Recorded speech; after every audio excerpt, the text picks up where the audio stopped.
me and my Facebook friends, or me and my Instagram community, or me and my email system. That's where they are today, right now. Today is not to scare you, but to prepare you, to really help the student or your child in the world with technology. I really want you to walk away with not saying, we're going to turn it off.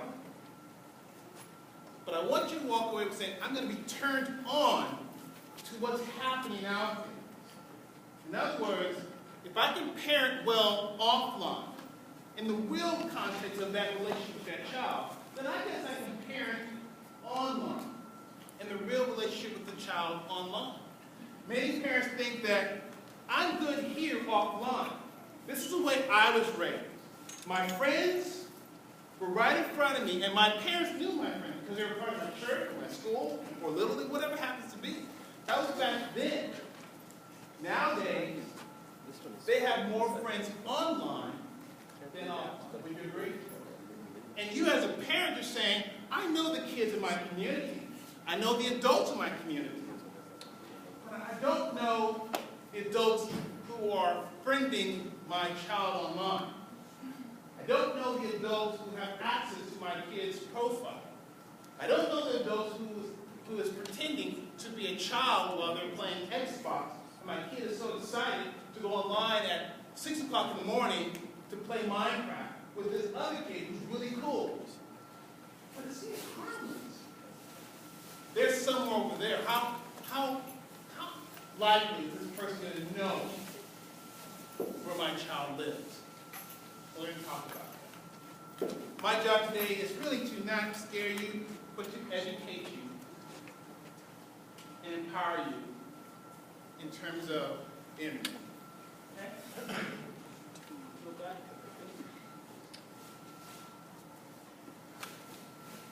All right, here we go. So, I want you to think about questions. I don't want this to be a presentation. Yeah. I don't want that to happen. I know you have questions. Matter of fact, if you don't walk out of here, or if you don't sit here and have a question, there's something wrong with how I'm delivering this content.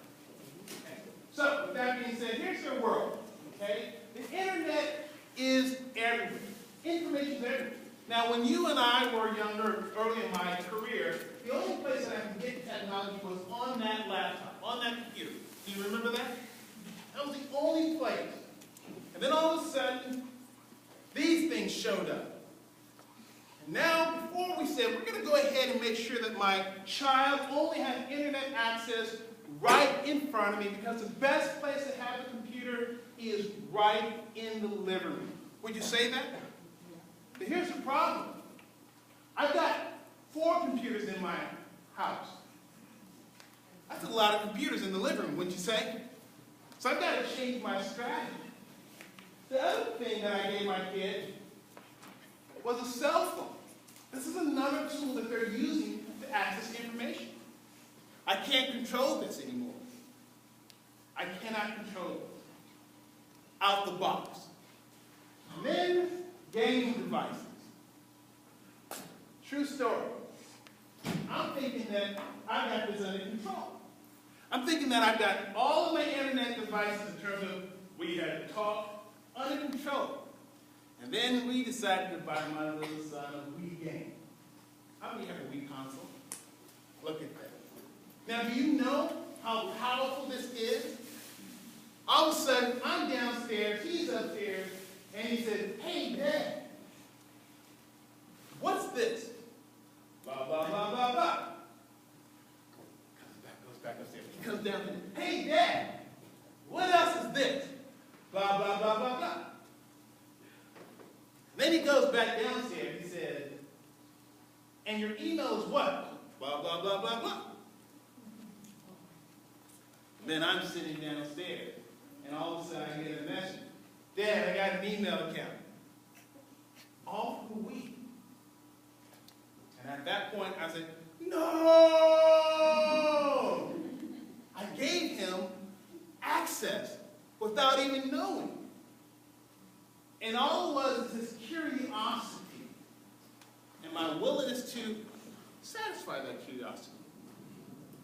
Because technology now is everywhere. It's everywhere.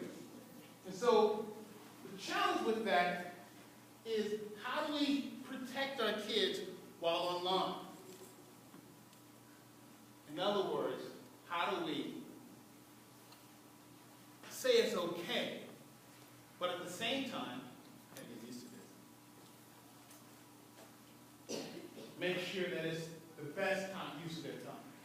I'm going to give you some resources. You should have this right here. That's separate. How many of you have this? Good. How many of you do not have this? Okay. We brought enough for those who we thought were going to be here, but I'm going to share with you where you can get this PDF. But this is a great resource. As a matter of fact, it has some of the same resources that I'm going to share today.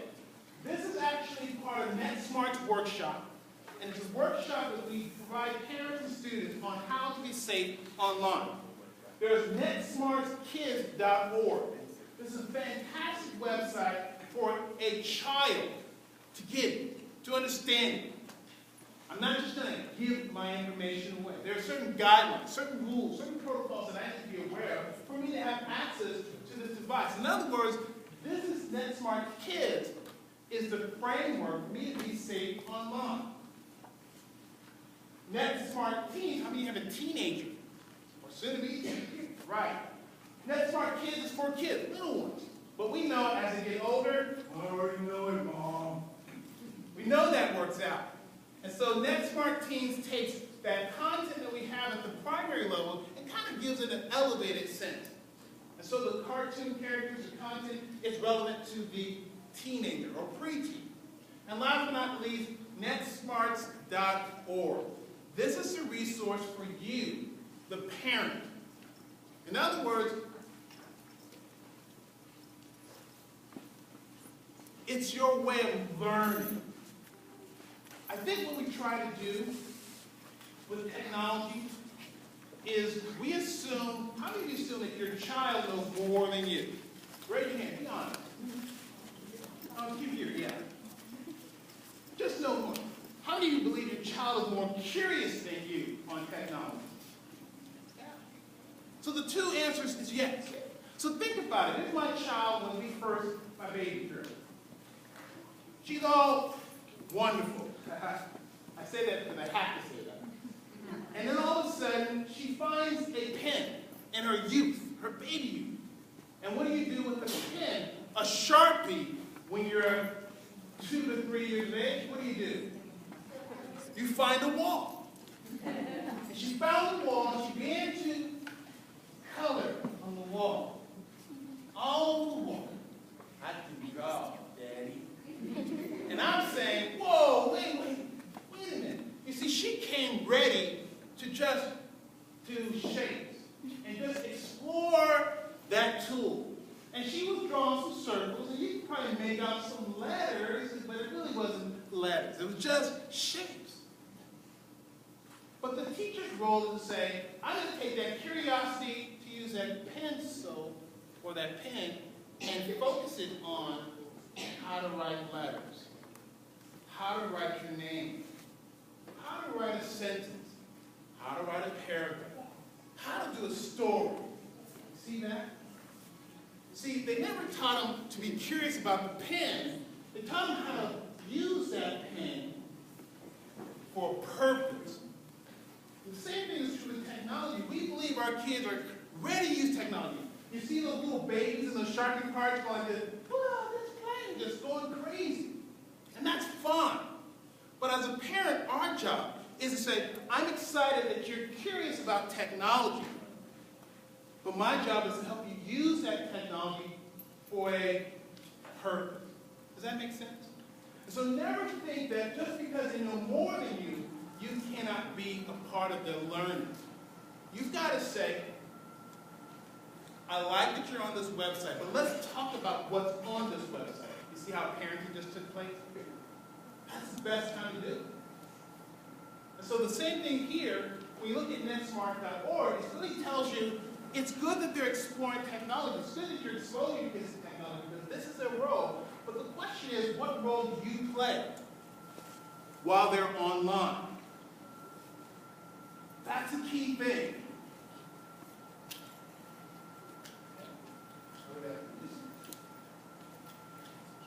So this is, how many of you identify with these kids? Are you worried that your child will have arthritic thumbs from texting too much? In other words, they walk around like this. How many have kids like that? Just walk. And they're just walking. How many have those kids? How many have kids who text? Let me ask you, how many have kids who text? Do you have a child? Why are you here, sir? We are considered one, right? Right. Right, she's going to her head away. So when you got married, do you take her to be your wife? Go ahead, answer for me, baby. That's what it is, Doc. I hear you. So most kids are texting.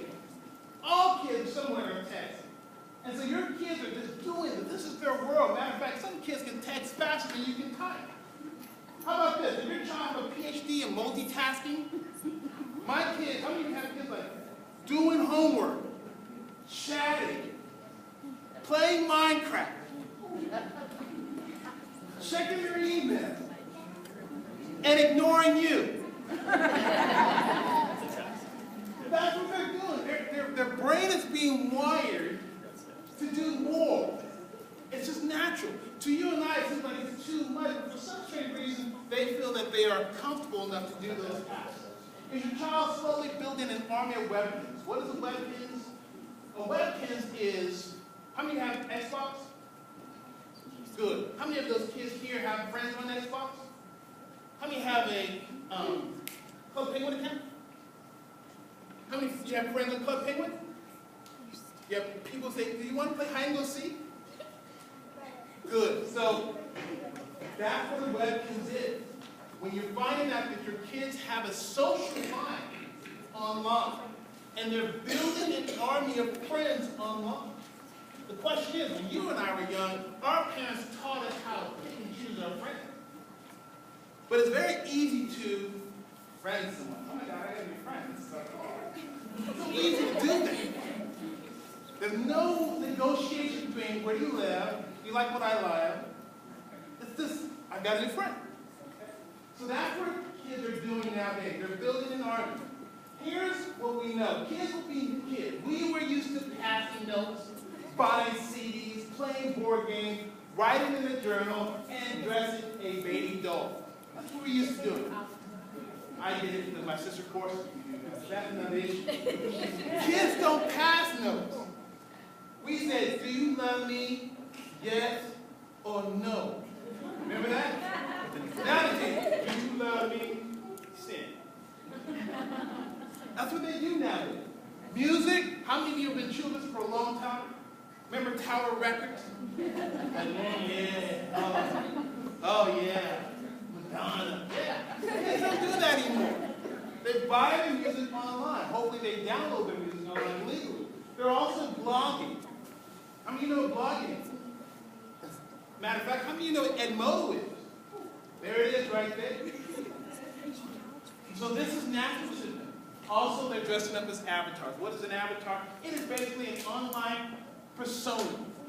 It is me the way I want to be if nobody knew who I was. I had a child when I worked with in middle school where David was a willbound child. But when David had his online persona, he was standing 6 feet tall. That was him. But there are other kids who take an identity that is more dangerous than self-esteem building. And that's what an avatar is. So your child's online life is simply this: communicating, socializing, researching, gaming, and music. This is their world. But there's something even more crazy. I could handle this.